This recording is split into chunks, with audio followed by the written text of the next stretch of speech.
Hi, Dwayne here, the Curious Sage, bringing you the transformative power of human connection. Today's topic I want to address is the pharmacist that's in your head.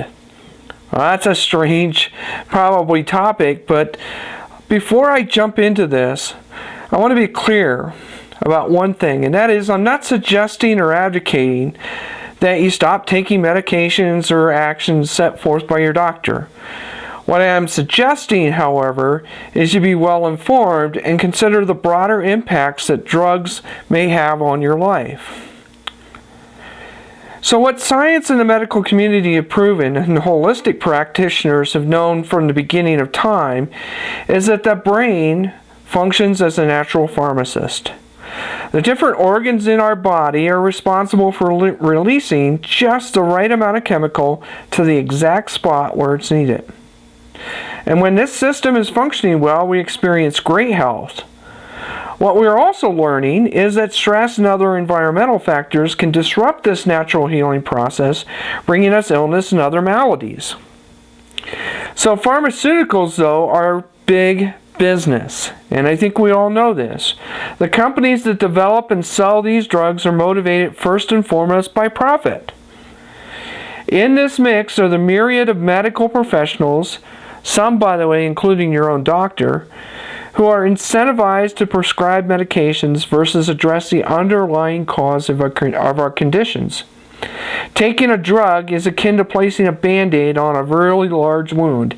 It may cover over the issue without addressing the true underlying problem. So if you watch TV, you know we're bombarded by ads for drugs. The beginning of these ads show happy people living fulfilling lives, all credited to the drug they're selling.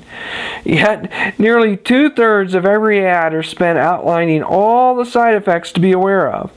If their product was that good, why all the disclaimers? What's more, why advertise a product that requires you to visit your doctor for a prescription in the first place? First of all, it works great for your doctor, who's all too willing to take your money for a consultation.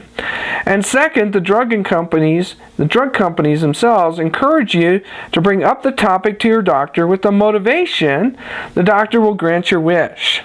Ever wonder why for some strange coincidence your doctor actually has samples of that particular drug on hand?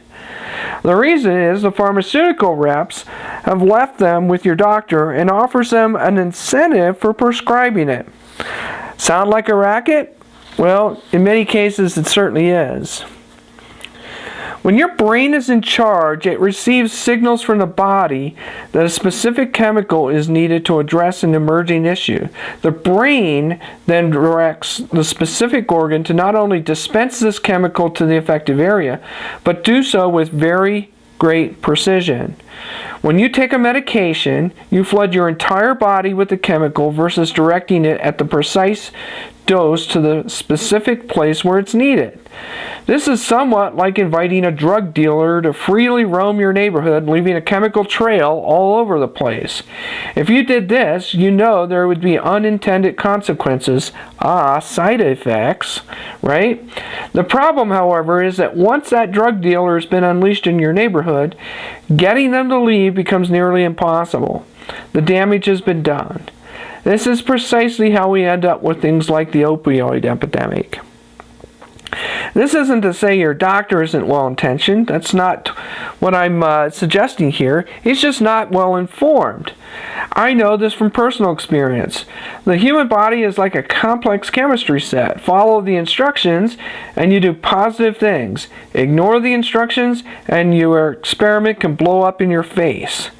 The instructions for your body are really well known. Good nutrition, exercise, healthy habits, and good hygiene all mix together to produce positive results.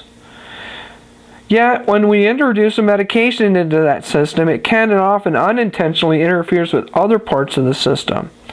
What often happens then is that doctors prescribe additional drugs to counteract the unwanted effects of the first drug and so on. Ultimately, your body now has become a toxic soup of chemicals running unattended in places they aren't meant to be. It's like walking into a toy store with a group of kids intending to purchase crayons, only to find the whole group running around the place creating all kinds of chaos. I'll have more to reflect upon with this topic, but this is enough for the moment. Once again, I'm not recommending you stop doing something your doctor has recommended. What I do suggest is you think critically about any medications you're currently taking, or in the future may be recommended to you. Do your homework and ask questions. Most of all, be skeptical about the motivations of health professionals, so to speak, before diving into something. Our bodies are incredible and ideally balanced to deliver us great health. What may often be viewed as a quick fix to a condition may be best addressed through examining your lifestyle and your environment. That's all I've got for today. My website's at the end of this video, and I look forward to getting back to you again soon.